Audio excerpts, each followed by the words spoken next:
بسم اللہ الرحمن الرحیم۔ السلام علیکم ورحمۃ اللہ وبرکاتہ۔ روحانی وظائف میں خوش آمدید۔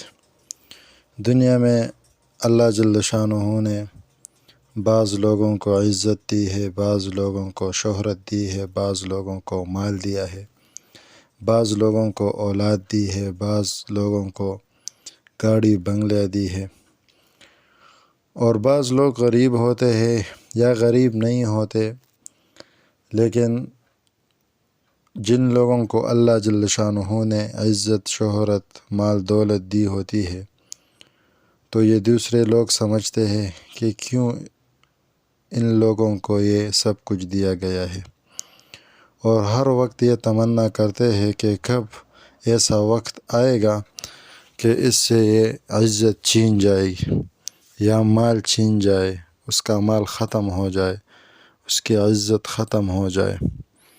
تو اس کو حسد کہتے ہیں۔ انسان کو چاہیے کہ اس سے اپنے آپ کو بچائے، اس لیے کہ حدیث میں بھی اس کی بہت ممانعت آئی ہے۔ رسول اللہ صلی اللہ علیہ وسلم کا ارشاد مبارک ہے کہ کن اور حسد نیکیوں کو یوں کہا جاتے ہیں جیسے آگ لکڑی کو کہا جاتی ہے۔ یعنی حسد اتنے سخت گناہ ہے کہ جب انسان کے اندر یہ ہوتی ہے تو یہ حاسد کی نیکیوں کو کہا جاتا ہے، حاسد کی نیکیوں کو ختم کرتا ہے۔ اور اسی طرح ابو ہریرہ رضی اللہ تعالیٰ عنہ حضور صلی اللہ علیہ وسلم کا ارشاد نقل کرتے ہیں کہ باہم بغض نہ رکھو، ایک دوسرے سے حسد نہ کرو، محض نرخ بڑھا کر نیلام میں شرکت مت کرو، اور اے اللہ کے بندو بائی بائی ہو جاؤ۔ حضرت معاویہ رضی اللہ تعالیٰ عنہ سے منقول ہے کہ انہوں نے اپنے بیٹے سے فرمایا، میرے بیٹے، حسد سے بہت بچو، کیونکہ اس کا اثر تیرے اندر پہلے ظاہر ہوگا اور تیرے دشمن کے اندر بعد میں۔ حسد کے بارے میں آتے ہیں کہ حسد سے بڑھ کر کوئی چیز مضر نہیں، کہ دشمن تک اس کا اثر بد پہنچنے سے پہلے خود حسد کرنے والا 5 آفتوں میں مبتلا ہو جاتا ہے۔ یعنی جب کوئی شخص حسد کرتا ہے تو جس آدمی کے ساتھ حسد کرتا ہے وہ تو بے خبر پڑا رہتا ہے، اور یہ 5 مصیبتوں میں مسلسل جو ہے گرا ہوتا ہے۔ نمبر 1، مسلسل غم میں مبتلا ہوتا ہے، اور یہ تمنا کرتا ہے اور یہ کہتا ہے کہ کب اس کا مال، اس کا عزت، اس کا شہرت ختم ہو جائے۔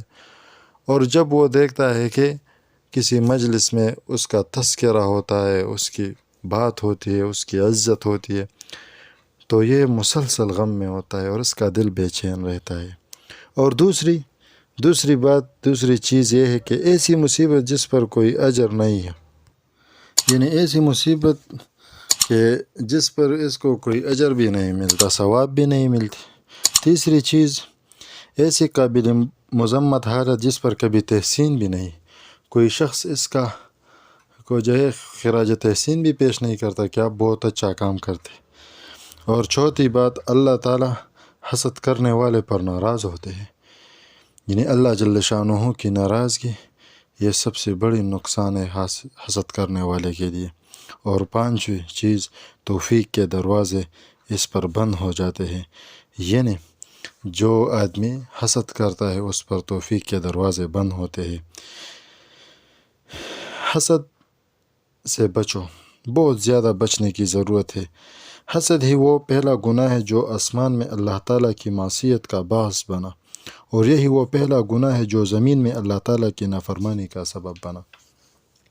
آسمان میں اللہ تعالیٰ کی معصیت سے مراد شیطان کا وہ قصہ ہے جب آدم علیہ السلام کو سجدہ کرنے کا حکم ہوا کہ ابلیس آدم علیہ السلام کو سجدہ کرو، سارے ملائکہ کو فرمایا گیا کہ وَإِذْ قُلْنَا لِلْمَلَائِكَةِ اسْجُدُوا لِآدَمَ فَسَجَدُوا إِلَّا إِبْلِيسَ، تو ابلیس نے انکار کر دیا۔